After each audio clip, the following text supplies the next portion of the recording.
is the new radio.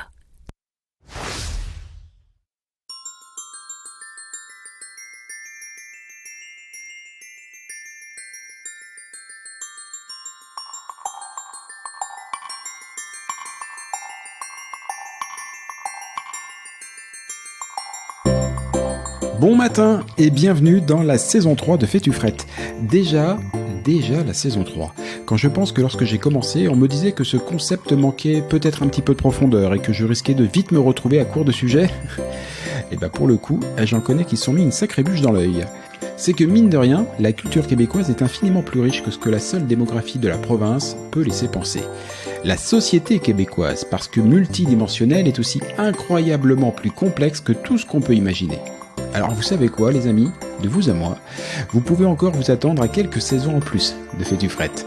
Mon nom est Jean-Michel Lhomme et avec ce podcast je suis vraiment, mais alors vraiment heureux de vous faire découvrir mon nouveau chez moi, le Québec. Bonne écoute.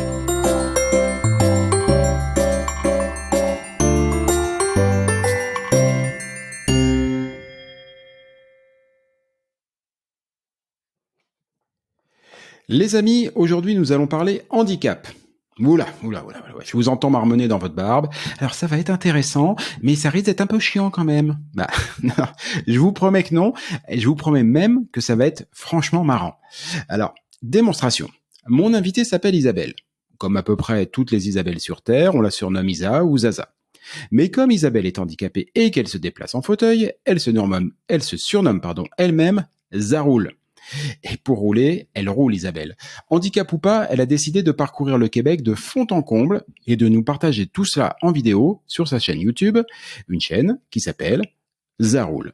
Le Québec est-il accueillant et bienveillant à l'endroit des handicapés? C'est la question du jour dans Fais-tu frette. Salut Isabelle. Salut. Merci. Comment vas-tu? Ça va bien et toi? Je suis vraiment super content que tu aies pu prendre un petit peu de temps pour jaser avec moi.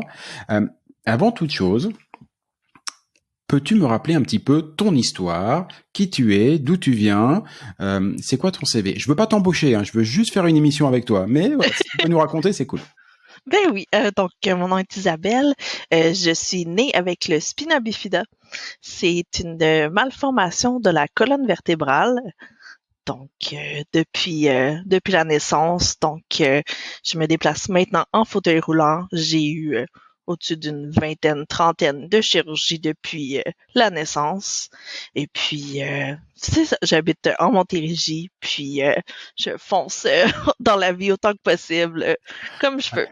Alors ça tu fonces et effectivement on va en parler, mais j'ai encore quelques questions à te poser là-dessus. Alors tu m'as dit c'est le spina bifida. Tu as eu ça dès la naissance et du coup tu as été en fauteuil immédiatement ou tu as pu te déplacer un peu? J'ai pu me déplacer avec des béquilles, des cannes canadiennes et puis des orthèses pendant jusqu'à 12 ans environ. Puis à ce moment-là, j'ai eu une opération fusion du dos et puis là, je me déplace seulement en fauteuil depuis ce moment-là en 98. Ok, ouais, fusion du dos, je crois que c'est à partir du moment où on soude les vertèbres, là tu peux plus bouger. Ouais, c'est ça, j'ai une tige de métal dans le dos. Donc, Oh bah écoute, c'est sympa, ouais. c'est sympathique, ça doit être bien quand tu passes l'aéroport. Oh, ouais, c'est ça, Bonjour. tous les endroits où est-ce qu'il y a des scanners là, métalliques, ouais. C'est sûr que ça doit pas être, ça doit pas être. Bon, on le voit tout de suite. T'as beaucoup d'humour. On le voit, ne serait-ce qu'avec ton surnom, je le disais, Zaroul. C'est le genre de truc, on pourrait en faire des blagues, on n'oserait pas. Mais alors toi, tu oses directement. Et j'aimerais justement t'interroger en amont sur ton rapport à l'humour dont toi tu fais preuve, et puis à l'humour des autres, qu'on peut aimer ou pas, lorsqu'ils vont se moquer, rigoler justement d'un handicap ou de quelque chose comme ça. Tu vis ça comment, toi? Ben, quand c'est fait dans l'humour et que c'est proche, c'est mon entourage, on sent que c'est de l'humour, ça me va. Mais c'est ça, si c'est jusqu'à taquiner jusqu'à un certain point, mais c'est ça. C'est que ça soit dans le respect, puis tout ça sans méchanceté, là. Il n'y a pas de problème. Je pense que j'ai un bon sens de l'humour, puis il faut rire dans la vie aussi, parce que sinon, ça peut être très long. Un je ne sais quoi me dit que t'es pas la dernière pour la déconne. Que je suis pas la dernière, pourquoi? Pour la déconne, pour la rigolade. Excuse-moi, Non, j'ai encore deux, trois expressions bien françaises qui restent agrippées, tu vois, à moi, qui ne veulent pas sortir. Voilà. Donc, la déconne, c'est la rigolade. mais oui. Comment ça se passe le quotidien? Tu le dis, à partir de 12 ans, tu es en fauteuil, mais enfin bon, avant c'était avec des béquilles et tout, donc c'était pas non plus trop la fête de ce côté-là. Comment ça se passe le quotidien au Québec quand on doit se déplacer en fauteuil? C'est facile, c'est compliqué, c'est bien pensé ou franchement il faudrait qu'ils y mettent? Ben, il y a eu de l'amélioration, ça c'est certain, mais il y a beaucoup d'endroits que c'est pas nécessairement accessible. Je dirais la spontanéité, c'est pas quelque chose qu'on peut faire quand on est en fauteuil roulant trop.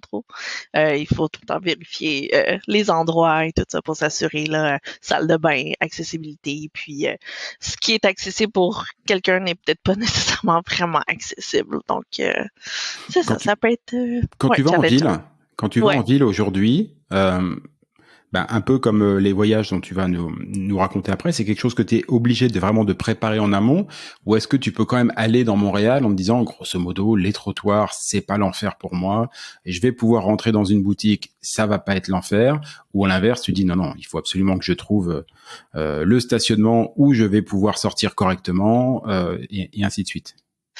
Ouais, c'est sûr qu'à Montréal, j'y vais, mais un petit peu moins souvent, c'est plus la banlieue, parce que ouais, ça peut être moins évident à Montréal, ça pour les stationnements. Je ne conduis pas personnellement, mais juste le fait de pouvoir transférer justement qu'on ait des places là, un grand stationnement et pas dans la rue. Puis au niveau des trottoirs aussi, la construction, les trottoirs, c'est un petit peu de l'aventure aussi. Donc, c'est parfois à vérifier là, quand je sors, je m'assure là, que des endroits où je vais. Et si quelqu'un t'invite chez lui, aujourd'hui, les habitations au Québec, c'est comment? Je pose la question parce que je sais qu'en France, dans l'habitation collective, si je dis pas de bêtises, aujourd'hui, il y a des normes qui font que justement les portes doivent être compatibles avec du handicap, et donc pouvoir laisser passer un fauteuil, ce qui parfois d'ailleurs fait franchement râler des gens qui ne sont pas handicapés et qui se retrouvent avec des portes énormes alors qu'ils préféraient avoir une plus petite porte et pouvoir mettre une étagère à côté. Voilà, ça se passe comment ici? C'est accessible aussi ou là aussi c'est quelque chose, il faut vérifier et revérifier avant de se déplacer où que ce soit. Ouais, c'est vraiment du cas par cas et à vérifier. Parfois, ce qui est plus simple, c'est que j'invite les gens ou vraiment si je sais que c'est un immeuble ou c'est une maison, c'est souvent quelques marches et quoi que ce soit. Donc, c'est souvent plus Mm. simple de recevoir les gens ou d'aller à l'extérieur là en activité, restaurant, quoi que ce soit. Donc, je dirais que là, il y a des normes et tout là pour les nouveaux établissements et habitations et tout. Mais c'est pas partout nécessairement là que c'est accessible non plus. Ouais, c'est ce qui me semblait. C'est pour ça que je te posais la question parce que pour ceux qui nous écoutent, ils ont certainement des images, notamment de Montréal en tête. En Montréal, on voit sans arrêt les maisons partagées sur 2-3 niveaux avec ces escaliers en fer, voilà, qui sont absolument sublimes, mais qui doivent être des escaliers en fer en mode enfer pour toi. Et là, moi, qui habite en banlieue, les auditeurs le savent, j'habite en banlieue sud de Montréal, quartier pavillonnaire. Toutes les maisons ont un étage, on va dire, semi-enterré. Voilà. Ce qui fait qu'à l'entrée de la maison, t'as 2 ou 3 marches. C'est jamais énorme, mais t'as 2 ou 3 marches. J'imagine que c'est compliqué pour aller à l'improviste chez quelqu'un. C'est pas que je veux pas t'inviter à la maison, hein. Il faudra qu'on s'organise du coup. Non, c'est ça exactement. Ça prend quelques paires de bras justement. Puis aussi c'est ça. Aussi c'est la salle de bain. Aussi je peux être quelques heures, mais ça c'est vraiment à prévoir là, dans mes déplacements aussi que justement les salles de bain sont parfois faites plus petites aussi. Donc c'est ça. C'est parfois complexe. Disons. Donc, depuis qu'on a commencé ce balado, tu m'expliques gentiment et avec ton sourire assez lumineux et communicatif, certes, mais enfin, tu m'expliques que grosso modo, c'est compliqué de se déplacer dans Montréal, qu'il faut tout prévoir, que c'est compliqué d'aller chez les gens et ainsi de suite. Et du coup, tu t'es dit quoi? Eh ben, si j'allais découvrir le Québec et si je racontais ça à tout le monde. T'es masochiste en fait. Peut-être un petit peu, mais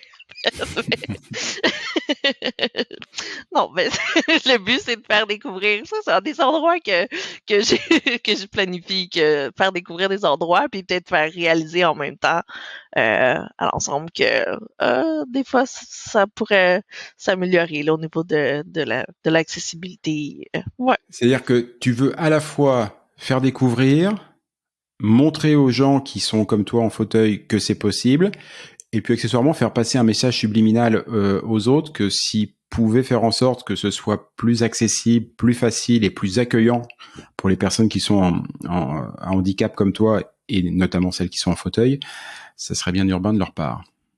Ouais, exactement. Donc, c'est tout. Et ça marche. Ça marche, je pense que oui, c'est ça. J'ai fait du temps là, puis aussi je m'amuse en même temps avec mon conjoint et tout. Là, on découvre des endroits, puis on s'amuse. Puis si je peux faire une petite différence là dans le quotidien, puis améliorer les choses, tant mieux. Alors parle-moi de ces endroits. Globalement, le Québec, tu trouves que c'est assez facile à découvrir pour toi? T'en as déjà fait Euh, pas mal des visites. Voilà, t'as ouais. l'impression de pouvoir t'en sortir? Ben quand même pas si mal. C'est ça, j'ai fait plusieurs activités, puis je me sers aussi de guides sur mes recherches sur Internet avec Kéroul aussi, qui est super au niveau du tourisme adapté pour vérifier les endroits. Par exemple, les parcs nationaux, j'ai fait le parc national Mont-Saint-Bruno. Euh, j'ai été voir Trois-Rivières avec les établissements aussi, les hôtels. Sur Kéroul, il y a comme plusieurs informations. Fait que ça, c'est vraiment pratique là, dans mes excursions. Ça, c'est un incontournable, absolument. Sur les excursions dont tu me parles là, il y en a deux, trois que je connais, notamment le Mont-Saint-Bruno. Sauf que moi, le Mont-Saint-Bruno, quand j'y vais, c'est plutôt pour skier. Le Québec, on s'entend que c'est à peu près 6 mois de l'année sous la neige, ou 6 ou 7 mois en tout cas, où franchement, on se gèle les miches. Ce qui doit être quand même, pendant ces 6 mois-là, tu peux quand même continuer tes excursions, tes escapades, où tout devient encore plus compliqué. Ben, on se mentira pas que c'est un petit peu plus compliqué l'hiver. C'est plus certaines activités là qui est possible. Plus jeune, j'ai fait du ski adapté. Il y a ça. J'ai essayé récemment. C'est une espèce de ski qui met en dessous du fauteuil que quelqu'un peut t'aider. Ça fait comme patiner un peu. Donc à certains endroits, il y en a de plus en plus en location. Donc ça peut être pratique, mais c'est sûr qu'on est un petit peu plus restreint là en hiver là, comme Et, activité.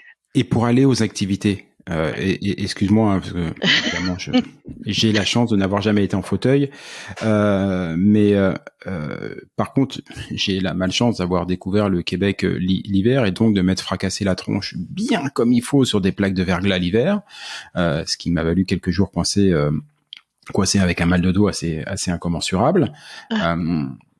Si pour quelqu'un de valide et de pas trop grabataire comme moi, c'est compliqué, voire dangereux. Pour toi, c'est comment l'hiver? Disons que je vais pas me balader sur le trottoir parce que souvent c'est pas super bien déneigé, on va se le dire. Mhm.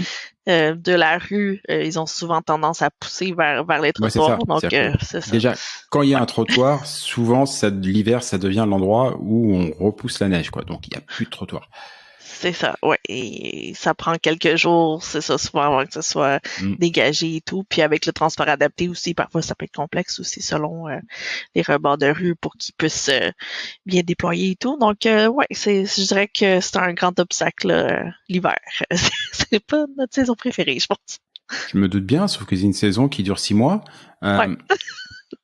Sérieusement, t'as déjà pensé à déménager? Ouais, j'aimerais bien parfois habiter dans le sud, c'est sûr. Non, mais c'est vrai, je Ben, sais qu'il y a ouais. il y a beaucoup de Québécois qui passent à peu près 6 mois de l'année. Alors pas plus, je crois, parce qu'après il y a des questions de si on passe plus de 6 mois aux États-Unis, parce que la grande destination c'est la Floride. Si on passe plus de 6 mois aux États-Unis, on n'a plus le droit à la RAMQ, qui est la sécurité sociale québécoise, qui j'imagine dans ton cas serait un sacré problème. Ça doit être tentant quand même, non? Oh oui, c'est sûr que pour voir et tout, hein, c'est sûr que j'irai où est-ce qu'il n'y a pas de neige du tout. Et que, ouais, ça pourrait être le printemps, l'année ou l'été, ça me ferait plaisir. Donc, imaginons qu'il y a quelqu'un qui nous écoute aujourd'hui de l'autre côté de l'Atlantique, ou même d'ailleurs, il y en a beaucoup qui nous écoutent en Amérique du Sud. Je vous salue. Euh, Imaginons que ce soit quelqu'un qui soit handicapé, peut-être en fauteuil comme toi, euh, et qui a lu plein de trucs, a écouté un mec qui fait des balados sur le Québec depuis 2 ans et qui dit ah c'est génial ce pays, il faut absolument que j'y aille. Tu lui conseilles de venir ou pas? Et si tu lui conseilles de venir, il vient quand? Et s'il vient, il fait quoi? Je lui conseille de venir, oui, parce que c'est bien, mais d'être bien préparé avec des bons équipements, pelle quoi que ce soit, ou un bon service de déménagement, ça c'est de déneigement, ça c'est sûr, parce que non, c'est pas la saison merveilleuse. Et puis c'est ça, les intempéries, le transport, les retards, non, c'est vraiment un petit peu l'enfer. Bon, ok, j'ai compris. L'hiver, vous oubliez. Si vous voulez venir, les amis, choisissez plutôt l'été. C'est ça. Quand tu parlais tout à l'heure des destinations, tu as cité très rapidement les parcs nationaux. Je voudrais juste qu'on y revienne 2 secondes. Ouais. Euh, parce que parce que les parcs nationaux au Québec, c'est probablement l'une des plus grandes richesses touristiques qu'il y a. Ils sont absolument magnifiques. Il y a des vues à couper le souffle. Enfin, chaque point de vue est un endroit de carte postale, sauf que ça s'étend sur l'équivalent d'un pays entier. Donc, c'est assez incroyable. Ceci dit, par contre, les parcs nationaux sont entretenus, certes, mais en termes de commodité et ainsi de suite, l'idée, c'est quand même de les laisser à l'état naturel le plus possible. Donc, il y en a pas des masses. Or, toi, tu y vas.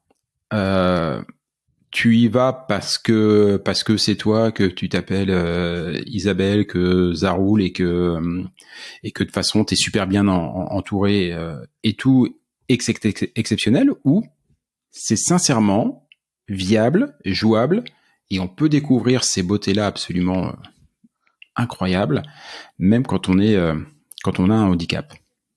En fait, tout dépend des parcs nationaux. Il y en a qui ont comme des pentes un petit peu moins raides, on va dire, là, un petit peu moins abruptes. Parce que Mont-Saint-Bruno, je pense qu'il y avait certaines pentes quand même que j'ai dû avoir de l'aide et tout ça. Donc, je recommanderais pas toute seule, ça c'est sûr. Mais c'est ça, quand même accompagné. Je trouve que ça fait des beaux endroits. Ouais, Un c'est sûr. très très grand parc comme le parc de la Jacques-Cartier du côté de Québec. Et là, on parle d'un parc, c'est grand. Euh, c'est envisageable ou c'est justement trop grand? J'ai jamais été. Par contre, si c'est Ah, grand, prochaine vidéo. ouais, c'est ça, prochaine vidéo quand même. Mais tout dépend des circuits. Tant qu'il y a comme différentes distances pour chacun aussi pour voir là, parce que on peut faire des arrêts ou quoi que ce soit. Donc tant qu'il y a comme du choix au niveau des sentiers, des distances, si on peut y retrouver son compte, c'est sûr. Ok, donc c'est jouable. Euh, et ça tombe bien parce que je le répète, mais qu'est-ce que c'est beau. Je voudrais juste revenir sur la condition du handicap au Québec, parce que pour avoir connu aussi du handicap, mais en France, bah moi personnellement, mais dans mon entourage, je sais qu'en France qu'il existe beaucoup d'aides euh, pour justement, et il en existe beaucoup. Elles sont pas toujours suffisantes, mais elles existent. J'aimerais bien savoir ce qu'il en est aussi au Québec. Est-ce qu'il y a une aide pour toi aujourd'hui, pour tes parents quand tu étais plus jeune? Est-ce qu'il y avait vraiment un accompagnement? Quid de la santé? Parce que moi, j'ai remarqué ici que la santé, c'était pas gratuit au Québec. Mais j'ai la chance d'avoir une bonne constitution, et mis à part quand je me fracasse sur une plaque de verglas et d'avoir un peu mal au dos, globalement, je suis pas trop malade. Ça se passe comment pour les handicapés comme toi au Québec? Puis au Québec, je dirais plus jeune, on était comme quand même bien suivis et tout. Et mes parents, donc avec beaucoup d'informations, je dirais que c'est quand on passe au niveau de 18 ans que là ça se complexifie un petit peu. Puis on est un petit peu plus laissé là à nous-mêmes. Il faut un petit peu plus chercher des informations puis voir les ressources parce qu'il y a plusieurs organismes. Ça c'est absolument merveilleux. Mais au niveau là, médical et tout ça, pour voir les médecins de famille et tout, j'ai un médecin de famille, mais sinon ça peut être complexe un petit peu là, du moment qu'on franchit les 18 ans là, c'est Oui, c'est vrai, c'est quelque chose que j'ai remarqué ça chez le Québec, mais au Québec, pardon, mais je pensais pas que ce serait pareil dans un cas comme le tien. Effectivement, pour ma petite dernière, quand elle a eu besoin de, comme on fait régulièrement, de voir un opticien, un ophtalmologiste, pardon, quelqu'un pour la vue, parce que je crois qu'on dit optométriste, il me semble, c'est pas de les mêmes, maîtrise. Ouais. optométriste. Quand elle a eu besoin de voir quelqu'un, pas de souci, c'est pris en charge par la RAMQ et il y a même un petit budget qui est prévu pour lui offrir des lunettes, des lunettes de vue. En gros, ça nous a pas coûté $1. Du coup, on s'est dit super, on va y aller aussi parce que nous, par contre, on commence à devenir un peu bigleux. Et là, prise en charge, zéro, rien, la tête à Toto.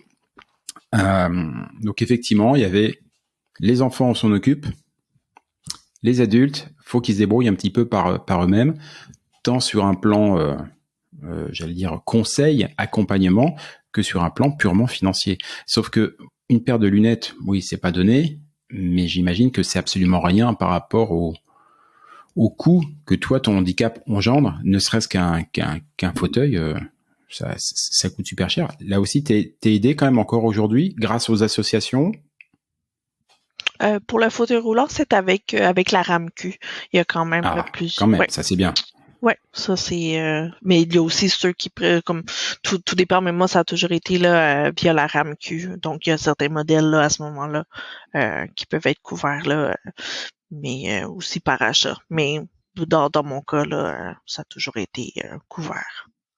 Si on parle on parlait tout à l'heure de logement. On en a parlé dans le cas où tu serais invité chez quelqu'un pour y aller à l'improviste. J'ai compris que c'était un petit peu compliqué. Ceci étant dit, ton chez toi, j'imagine que tu as probablement dû faire pas mal d'aménagements. Ben en fait, ben pour le moment, je suis en location, donc ça a été là, pensé, par exemple pour de la salle de bain, on a mentionné là que d'avoir la bonne largeur.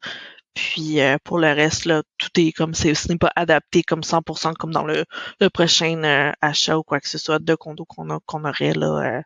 Ça va être vraiment, je vais pouvoir avoir là il y a un programme d'aide justement pour l'adaptation du domicile.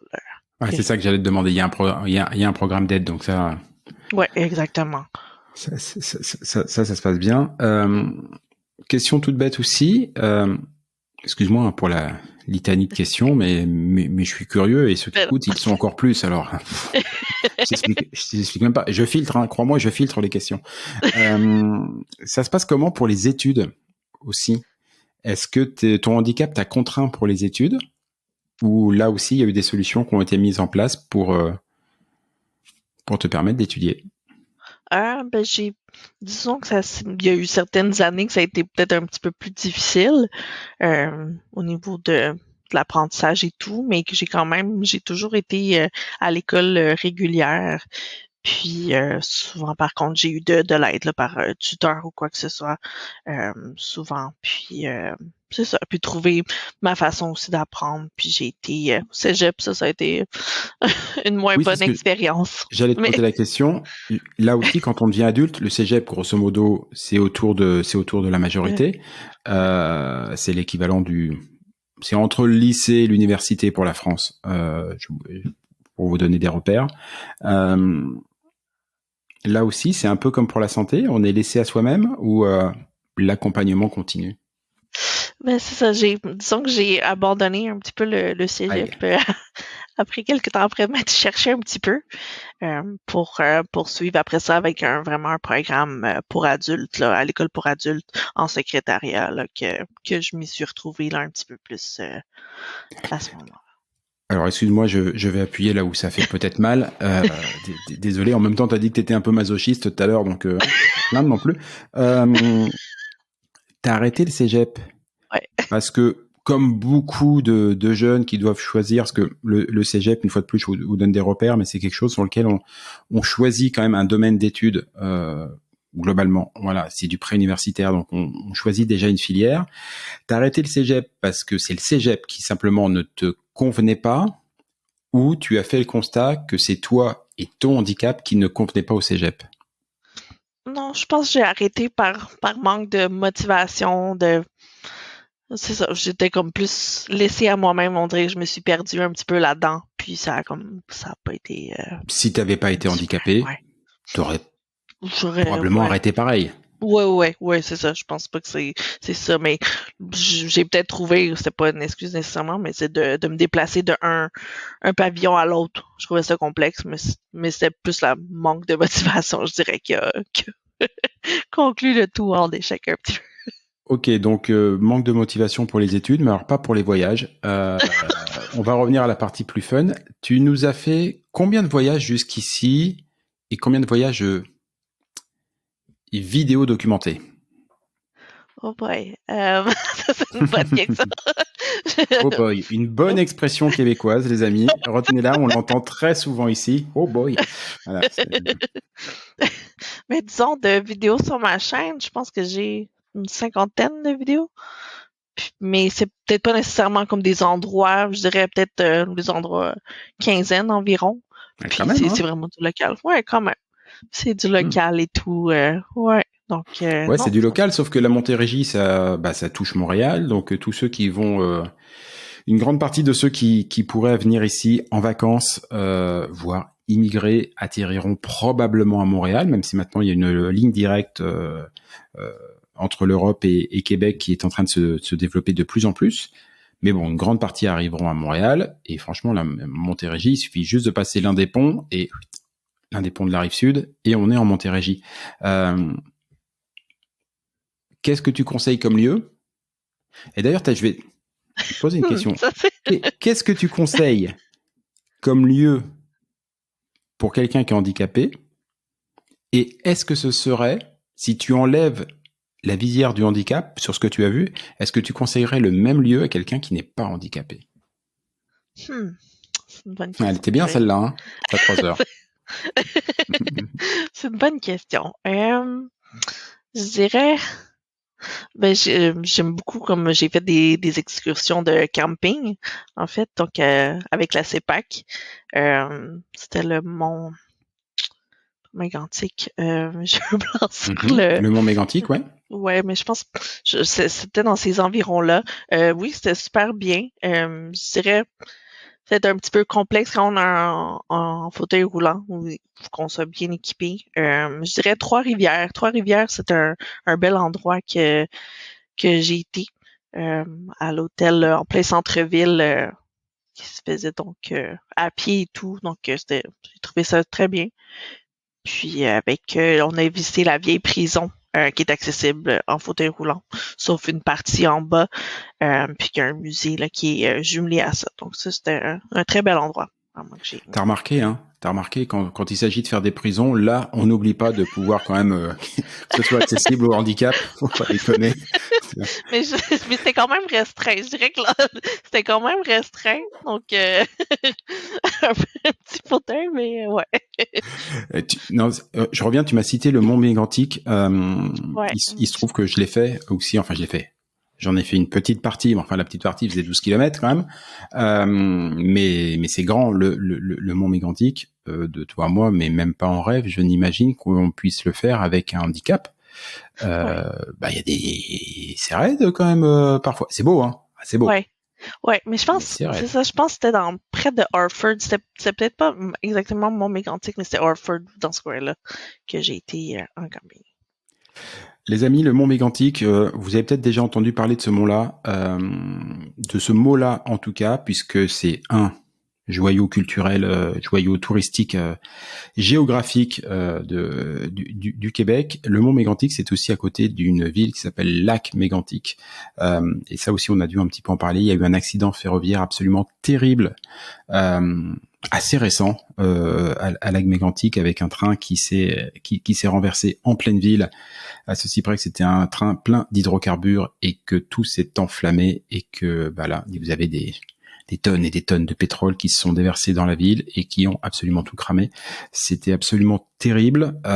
C'est à la fois, si vous venez au Québec, c'est un morceau de l'histoire du Québec mégantic, le mont Mégantic, parce que c'est beau. Puis accessoirement, si vous écoutez l'épisode qu'on a fait avec Patrick Couture sur la préhistoire du Québec, vous verrez que la création du mont Mégantic nous vient directement du ciel. Je vous laisserai écouter l'émission. Et donc, il y a aussi cette histoire un peu plus récente qui nécessitera certainement qu'on y consacre un épisode. Tes prochains voyages, les prochains lieux que tu envisages d'explorer au Québec, c'est quoi ça donc? Disons que je suis assez spontanée, puis je me laisse en même temps guider par les suggestions. Donc, c'est sûr que si les gens ont des suggestions, sont Ouais, attends, tu me dis je suis assez spontané, mais depuis tout à l'heure tu m'expliques qu'il faut que tout soit préparé super carré. Ouais, c'est pas Ok, semi-spontané. Disons semi-spontané. semi-spontané, c'est combien de temps?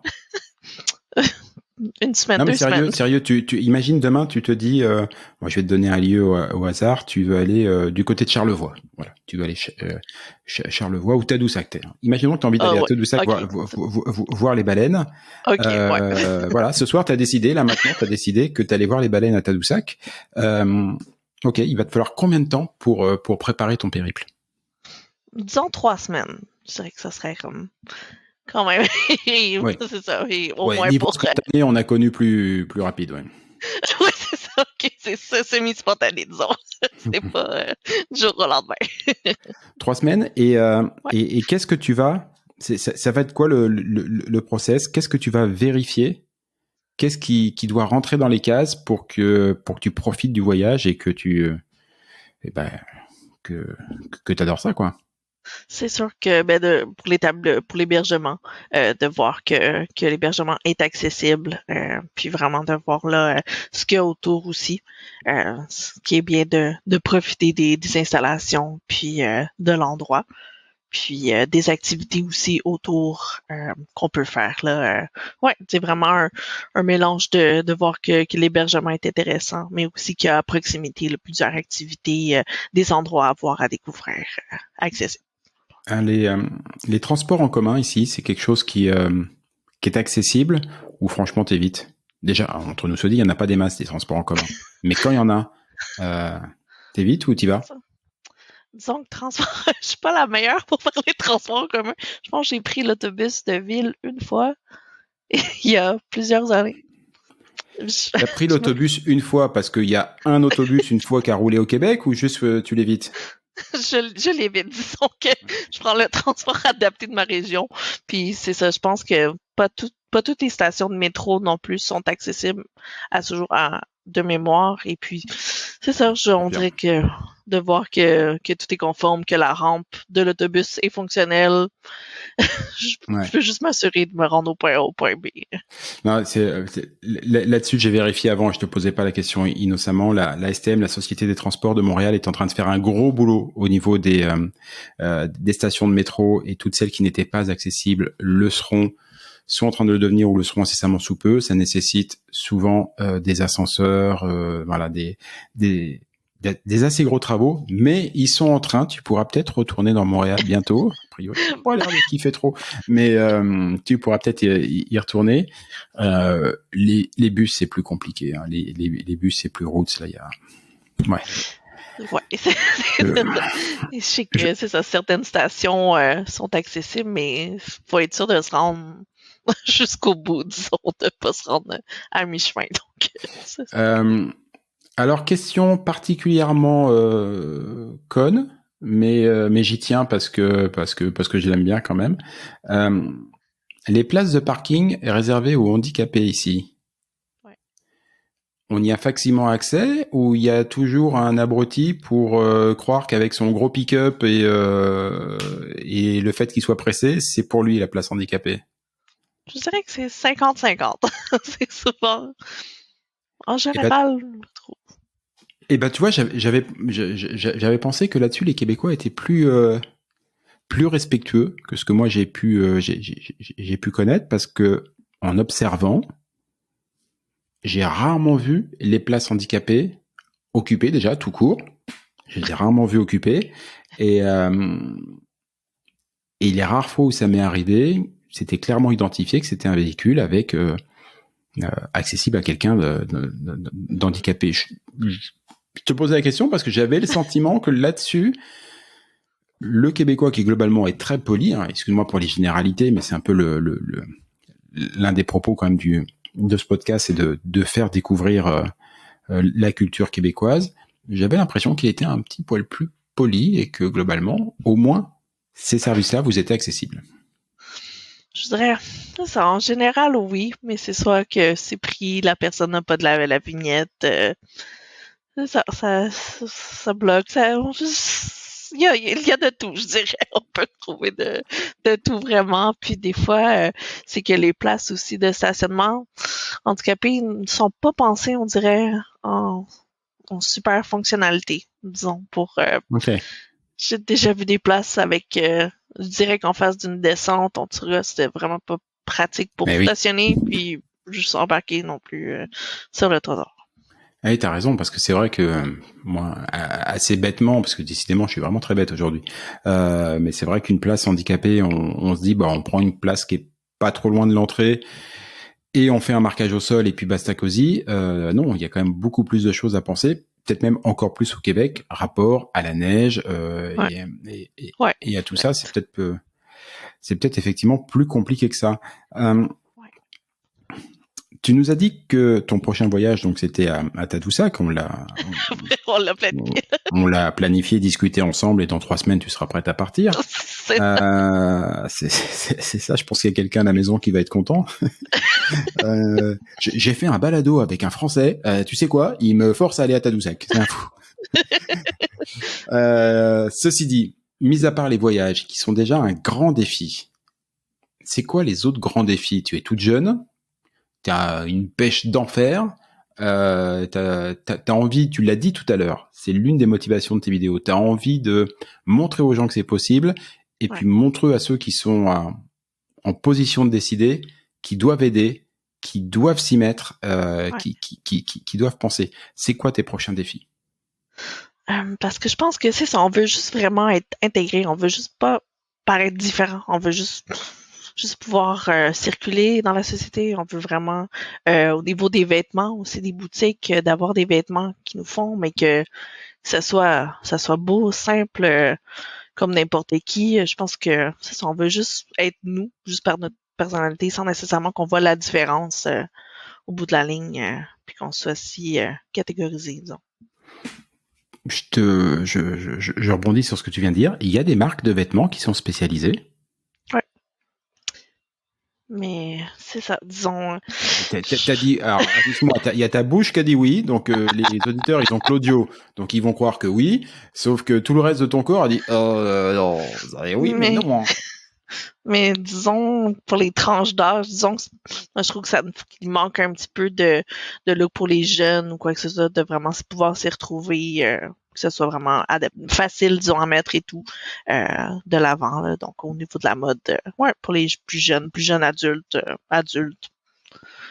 Que- Alors là, je lance un message directement aux Parisiens qui nous écoutent, puisque Paris est la capitale mondiale de la mode. Si vous avez envie de designer des vêtements pour les personnes en situation de handicap, il y a un marché. J'ai déjà une cliente pour vous. Ouais. Voilà. Et au Québec, on déconne pas avec le magasinage.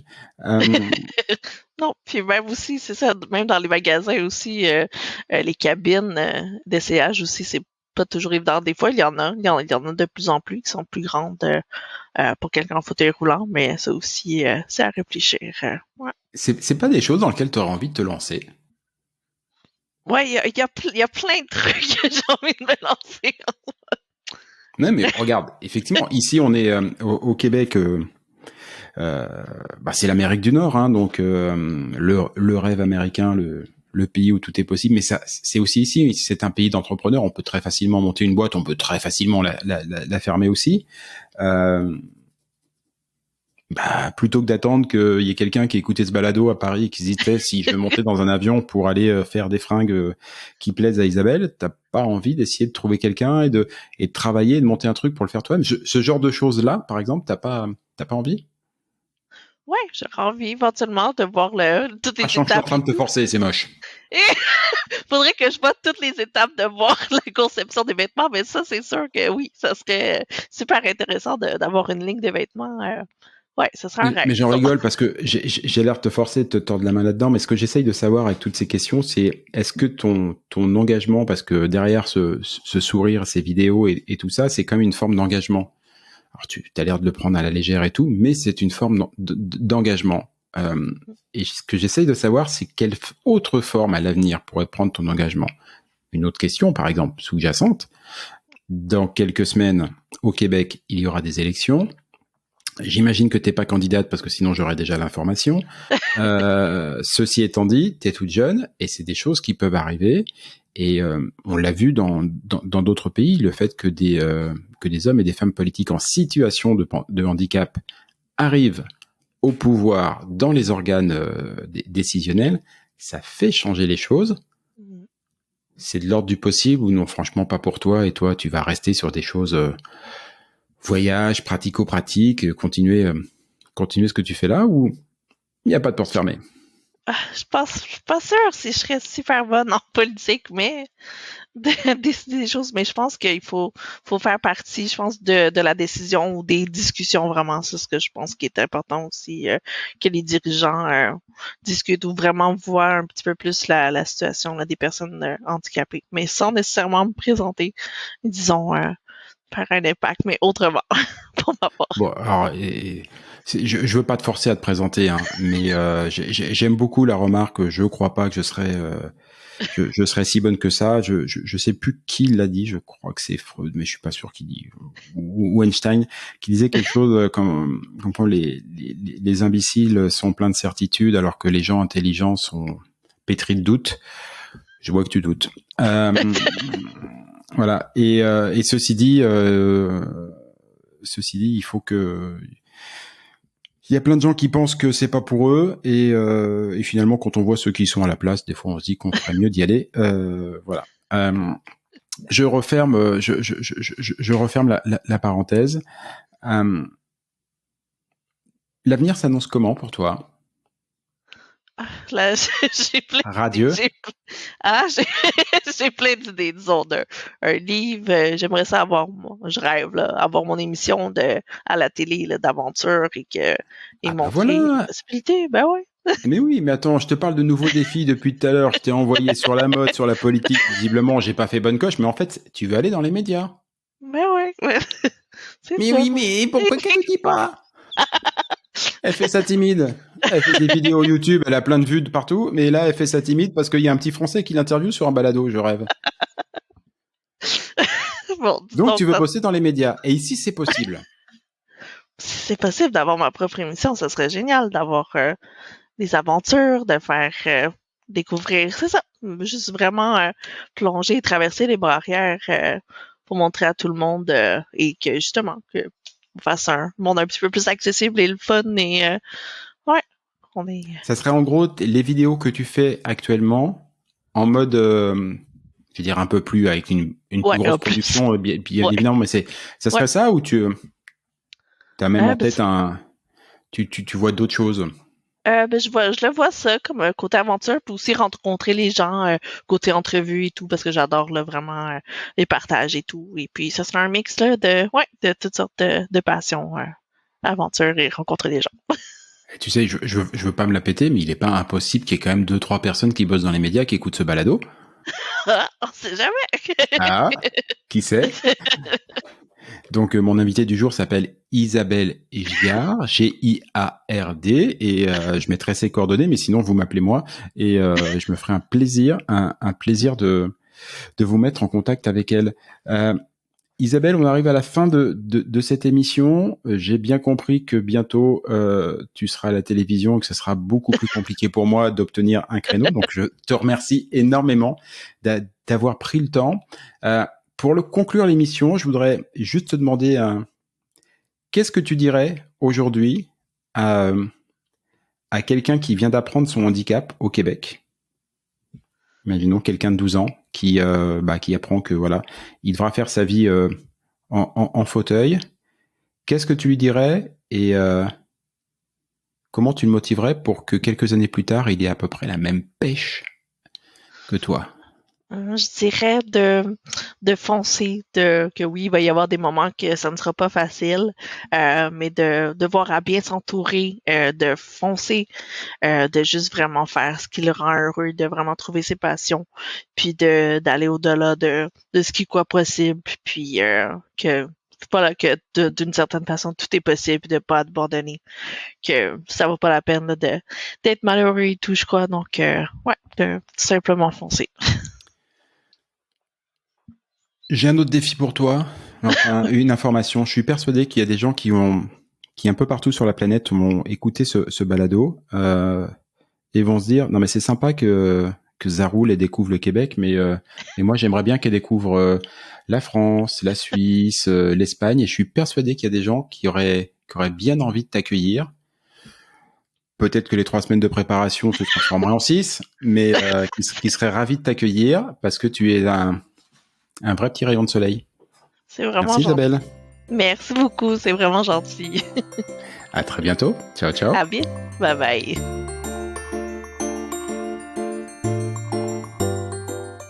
Et voilà. Fais-tu frette, c'est fini pour aujourd'hui. Si vous êtes arrivé jusque-là, bravo, vous avez vraiment toute mon admiration. Mais bon, c'est probablement parce que cela vous a plu au moins un petit peu. Ou que vous êtes alors complètement maso. Par défaut, j'opte quand même pour la première hypothèse. On va dire que c'est mon côté optimiste. Alors s'il vous plaît, rendez-moi service. Partagez ce podcast, parlez-en à vos amis, abonnez-vous et surtout, donnez-lui une note. Alors juste pour info, même si ce programme reste évidemment très perfectible, inutile de mettre un 3 ou un 4 sur 5. Au royaume d'Apple et consorts, il n'y a que le 5 sur 5 qui compte. Eh oui, c'est le jeu ma pauvre Lucette. Alors je compte sur vous. Pour le reste, vous trouverez tous les liens, les références vers les livres, les spectacles, les programmes et que sais-je dont on a pu parler au cours de cette émission et même ceux dont on n'a pas parlé mais qui me semblent intéressants. Tout ça, vous le trouverez dans le descriptif, dans les commentaires de ce podcast ou bien alors sur notre site internet faitufrette.com. Sur ce même site, vous avez d'ores et déjà la possibilité de vous inscrire à l'indispensable newsletter hebdomadaire que nous vous préparons et qui sera lancé très prochainement. Et j'y annoncerai les prochaines émissions et partagerai avec vous des articles, des infos, des bons plans qui pourraient bien nourrir votre curiosité à propos du Québec. Enfin justement, puisque vous êtes curieux, je suis sûr que vous avez des questions, des suggestions, que vous aimeriez qu'on traite tel ou tel sujet. Eh ben, je ne demande qu'à vous lire. Envoyez-moi un courriel. Oui, j'ai bien dit courriel. Envoyez-moi un courriel à l'adresse suivante. Fais-tu-frette, en un seul mot, tout attaché, sans espace, sans tiret ou quoi que ce soit. Donc, fais-tu-frette à commercial. Ah oui, j'ai oublié aussi. Ici, on ne dit pas at ou arrobase, on dit à commercial. gmail.com. J'avoue que c'était pas très clair tout ça. On récapépète depuis le début, vous allez voir, c'est très simple. Fais-tu-frette, F-A-I-S-T-U-F-R-E-2-T-E, à commercial, gmail.com. Pas compliqué. Vous vous souvenez qu'au tout début de cette émission, je vous ai dit qu'au Québec, on ne disait pas bonjour, mais bon matin. Et pour cause, car ici, pour se dire au revoir, on se souhaite de passer un bon jour. Alors bonjour à tous et à tantôt.